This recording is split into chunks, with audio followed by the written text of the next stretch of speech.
ऐसे स्तोत्र संसार में गिने चुने हैं जिन्हें विद्वान भी हर किसी से नहीं बांटते, क्योंकि जो इसे जान लेता है वह स्वयं बदल जाता है। अभी सुन लो, नहीं तो कहां से प्राप्त करोगे। जय श्री राधा कृष्ण। हर मंत्र शक्ति देता है, पर यह स्तोत्र आत्मा को जीवंत कर देता है। जिसे कृष्ण का नाम छू ले उसे कोई अंधकार छू नहीं सकता। यही कारण है कि श्री गोपी जन वल्लभाष्टकम को कभी नहीं छोड़ना चाहिए। यह स्तोत्र केवल भक्ति नहीं, एक अनुभव है जो मन को शुद्ध करता है और हृदय में प्रेम की ज्योति जलाता है। इसे सुनना मानो स्वयं श्री कृष्ण के सानिध्य में बैठना है। कहते हैं जो इसे भाव से सुन ले उसके जीवन से दुर्भाग्य हटता है। आइए उस दिव्यता में प्रवेश करें। नमोस्तु गोपी जन वल्लभाय। ओम अथ श्री गोपी जन वल्लभाष्टकम्।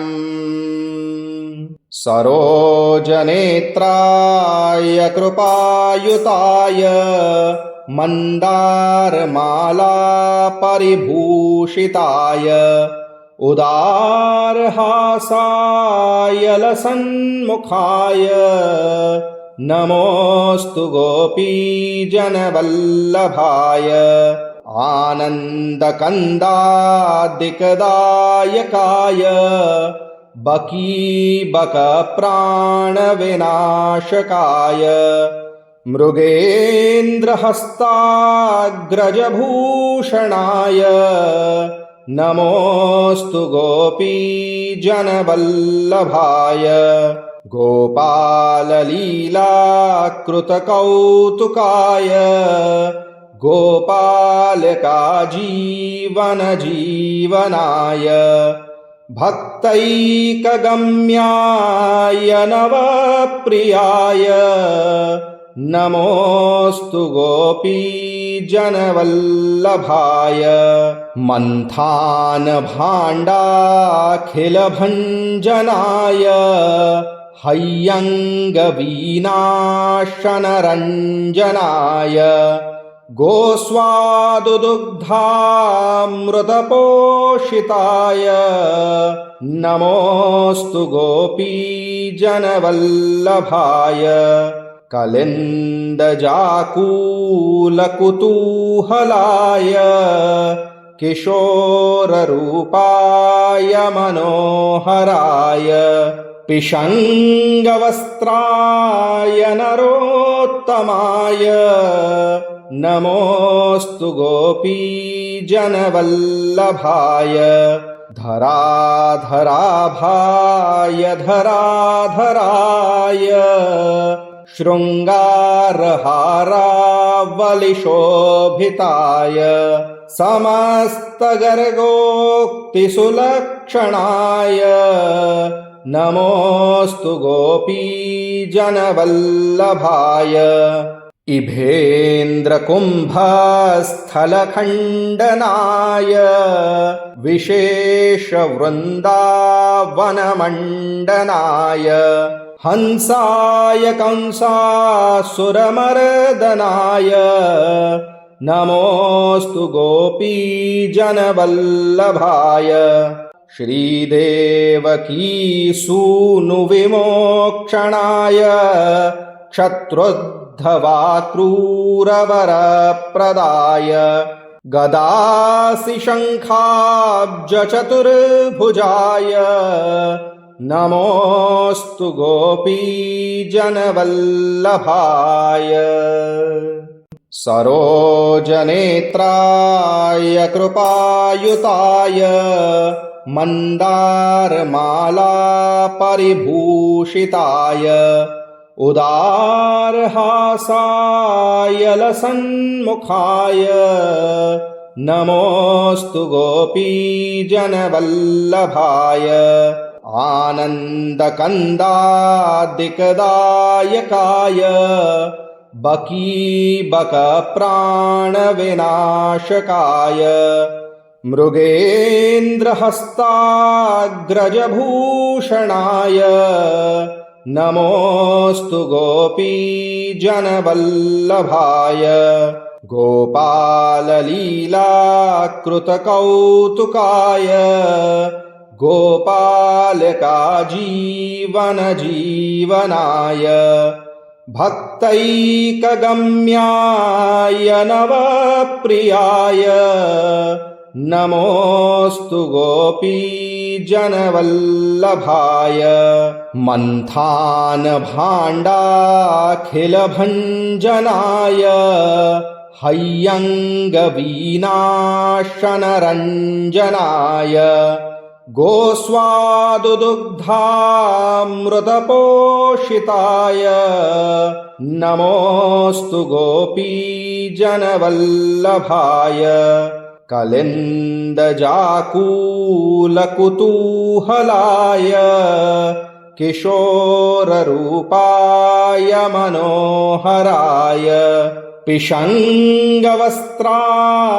नरोत्तमाय नमोऽस्तु गोपीजनवल्लभाय धराधराभाय धराधराय शृङ्गारहारावलिशोभिताय समस्तगर्गोक्तिसुलक्षणाय नमोऽस्तु गोपीजनवल्लभाय इभेन्द्रकुम्भस्थलखण्डनाय विशेषवृन्दावनमण्डनाय हंसाय कंसासुरमर्दनाय नमोऽस्तु गोपीजनवल्लभाय श्रीदेवकीसूनुविमोक्षणाय क्षत्रुद्धवाक्रूरवरप्रदाय गदासिशङ्खाब्जचतुर्भुजाय नमोऽस्तु गोपीजनवल्लभाय सरोजनेत्राय कृपायुताय मन्दारमालापरिभूषिताय उदारहासाय लसन्मुखाय नमोऽस्तु गोपीजनवल्लभाय आनन्दकन्दादिकदायकाय बकीबकप्राणविनाशकाय मृगेन्द्रहस्ताग्रजभूषणाय नमोऽस्तु गोपीजनवल्लभाय गोपाललीलाकृतकौतुकाय गोपालकाजीवनजीवनाय भक्तैकगम्याय नवप्रियाय नमोऽस्तु गोपीजनवल्लभाय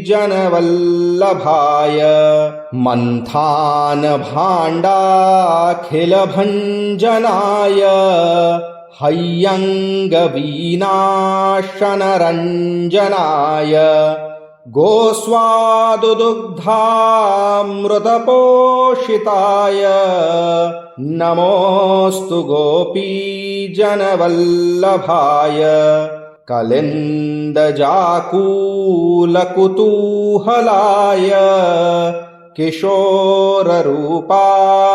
मनोहराय पिशङ्गवस्त्राय नरोत्तमाय नमोऽस्तु गोपीजनवल्लभाय धराधराभाय धराधराय शृङ्गारहारावलिशोभिताय समस्तगर्गोक्तिसुलक्षणाय नमोऽस्तु गोपीजनवल्लभाय इभेन्द्रकुम्भस्थलखण्डनाय विशेषवृन्दावनमण्डनाय हंसाय कंसासुरमर्दनाय नमोऽस्तु गोपीजनवल्लभाय श्रीदेवकीसूनुविमोक्षणाय क्षत्रोद्धवाक्रूरवरप्रदाय गदासि शङ्खाब्जचतुर्भुजाय नमोऽस्तु गोपीजनवल्लभाय सरोजनेत्राय कृपायुताय मन्दारमालापरिभूषिताय उदारहासाय लसन्मुखाय नमोऽस्तु गोपीजनवल्लभाय आनन्दकन्दादिकदायकाय बकीबकप्राणविनाशकाय मृगेन्द्रहस्ताग्रजभूषणाय नमोऽस्तु गोपीजनवल्लभाय गोपाललीलाकृतकौतुकाय गोपालकाजीवनजीवनाय भक्तैकगम्याय नवप्रियाय नमोऽस्तु गोपीजनवल्लभाय